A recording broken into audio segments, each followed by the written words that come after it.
ধরে ফেলেছি, সেটি হচ্ছে যে শব্দ। এই শব্দ কি করতে পারে? আমরা যারা এই বাংলাদেশের নাগরিক, তারা শুধু একটা কথা মনে করেন যে 1971 সালে জয় বাংলা শব্দটা যখন উচ্চারিত হতো, তখন মৃত মানুষও জেগে উঠত। শব্দ হচ্ছে ব্রহ্ম, শব্দ হচ্ছে শক্তি, শব্দ হচ্ছে অনুপ্রেরণা, শব্দ হচ্ছে অনুভব। ফলে এই শব্দ আমাদের কি করতে পারে, এই সঙ্গীত আমাদের কি করতে পারে। যখন আমি হরিদাস গোস্বামীর ওই কথাগুলো শুনছিলাম, তখন এটা আমি ভাবছিলাম, তখন এটা আমার মাথায় আসছে। আমি কিন্তু সমগ্র আজকে 45 দিন ধরে আমি কিন্তু জনসংযোগ করছি, কিন্তু এই কথাটি আজকে আমার মাথায় এসেছে। শব্দ হচ্ছে ব্রহ্ম।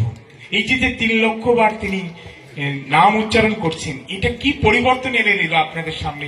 দেখেন যে একজন ভদ্রমহিলা তার পেশা পরিবর্তন করে কোথায় চলে এলেন। ফলে এই যে শব্দ আমরা শুনি প্রতিনিয়ত, এই শব্দের মধ্যেই লুকিয়ে আছে সমস্ত মাধুর্য। আমি কথা বাড়াবো না। আমি হরিচাঁদ গুরুচাঁদ ঠাকুরের অনুসারী।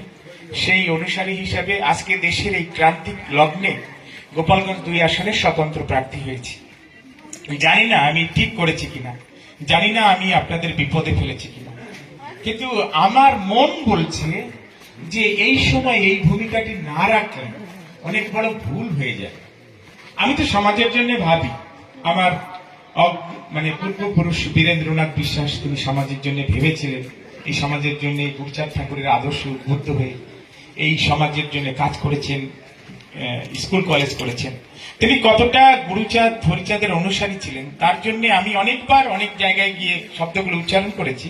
আজকে সেই শব্দগুলো উচ্চারণ করে আমি শেষ করব। তিনি বলেছেন, কোথা যাব, যাব আমি ওড়াকান্দি সে আনন্দপুর, বলো মোরে বলো ভাই ওড়াকান্দি আর কত দূর। উদ্দাম মোদের গতি চলি দলে দলে, যৌবনের প্রাণবন্যা জেগে উঠে মৃত নদী জলে। মৃত্যুর স্তব্ধতা ভেদি জীবনের জয়ঢঙ্কা আজি, দিগন্ত ধ্বনিত করি দীপ্ত তেজে উঠিতেছে বাজি।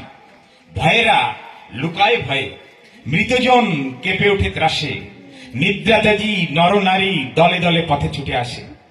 আবেশ কম্পিত বক্ষ, বিস্ফোরিত রক্তিম নয়ন, উদ্দাম নৃত্যের ছন্দে ছুটে চলে চঞ্চল চরণ। পথ সে বন্ধুর কত দূর, ওড়াকান্দি আর কত দূর।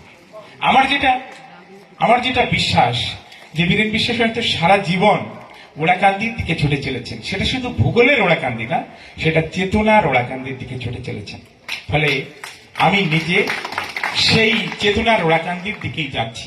সেইখান থেকে সেই চেতনার উপর দাঁড়িয়ে আমার মনে হয়েছে যে এবার গোপালগঞ্জ 2 আসন শূন্য থাকতে পারে না, সেখানে আমাদের একটা উপলক্ষ তৈরি করার দরকার। সেই উপলক্ষটি আমি তৈরি করেছি। আমি কেবলমাত্র এই উপলক্ষ তৈরি করার ভাগিদার, বাকিটুকু সব দায়িত্ব আপনাদের। যেমন করে এই দায়িত্ব কাঁধে তুলে নিয়েছেন এই গ্রামের কৃতি সন্তান, আমেরিকা প্রবাসী ডক্টর সমীর সরকার। সত্যিকার অর্থে তিনি এটা তুলে নিয়েছেন কাঁধে। এই নির্বাচনের খোঁজ খবর নিচ্ছেন। আমি গণ অর্থায়নে নির্বাচন করছি। এই নির্বাচনে বাকি 12 জন প্রার্থী কোটিপতি, তারা কোটি কোটি টাকা খরচ করবে, কিন্তু আমি শূন্য হাতে এই নির্বাচনে দাঁড়িয়েছি। 45 দিন আমার কোনো অসুবিধা হয়নি। কেন হয়নি? কারণ ওই সমীর বাবুর মতন লোকেরা আছেন, এই গ্রামের আরো কৃতি সন্তানরা আছেন। ফলে আমি এখানে যে দাঁড়িয়ে কথা বলছি, এখানে যে আসরে কথা বলছি, যে মাটিতে দাঁড়িয়ে কথা বলছি, সেই মাটির প্রতি আমার পরম শ্রদ্ধা। এই গ্রামের যারা অভিভাবক আছেন, যারা পিতৃগণ আছেন এইখানে উপস্থিত, যারা মাতৃগণ আছেন, তাদের সকলের প্রতি আমার সভক্তি প্রণাম। আপনারা আমাকে আশীর্বাদ করবেন। আপনারা হয়তো ভেবেছেন আমি 12 তারিখে ফুটবল প্রতীক পেয়েছি, সেই প্রতীকে ভোট চাইতে এসেছি। হ্যাঁ, ভোট আমি চাই, সেটা আমি উপলক্ষ। প্রতীকটি আপনাদের দায়িত্ব নেবেন, কিন্তু আমি চাই আশীর্বাদ। কিসের আশীর্বাদ? আজকে মানব সভ্যতার একটি সংকট তৈরি হয়েছে সারা পৃথিবীতে। দেখেন কি কি সংকট তৈরি হচ্ছে এই বাংলাদেশে। এই বাংলাদেশ, যে বাংলাদেশ 30 লক্ষ শহীদের রক্তের বিনিময়ে স্বাধীন হয়েছে, 2 লক্ষ মা বোন ইজ্জত দিয়েছিল, 1 কোটি মানুষ আমরা শরণার্থী হয়েছিলাম। সেই শরণার্থীদের অবর্ণনীয় দুঃখ কষ্ট দেখে বিশ্ব বিবেক জেগে উঠেছিল। সেই বিশ্ব বিবেক বাংলাদেশের স্বাধীনতার পক্ষে দাঁড়িয়েছিল। সেই বাংলাদেশ আজ পথ ভুলে গেছে। আমি সেই বাংলাদেশের সন্তান। সেই বাংলাদেশ সেই বাংলাদেশ যাতে সত্যিকার অর্থে 1971 সালের স্বাধীনতার চেতনায় আবার ফিরে আসে, সেজন্য আমার তো একটা দায়িত্ব আছে। আমি আইনজীবী, বাংলাদেশ সুপ্রিম কোর্টের, আমি মানবাধিকার কর্মী, অনেক কাজ আমি করি, কিন্তু আমার মনে হয়েছে এই মানবাধিকার কর্মী হিসাবে হয়তো আমি গুড বয় হিসেবে থাকতে পারতাম, কিন্তু আমার একটু আরো কিছু কাজ এই মাতৃভূমির জন্য আমার আছে। কারণ আমরা তো বলি, আমাদের শাস্ত্র তো বলে, জননী জন্মভূমিচ্চ স্বর্গাদপি গরীয়সী। তো যে মায়ের পেটে আমি জন্মেছি তার প্রতি যেমন আমার কর্তব্য আছে, এই জন্মভূমির প্রতিও তো আমার একটা কর্তব্য আছে।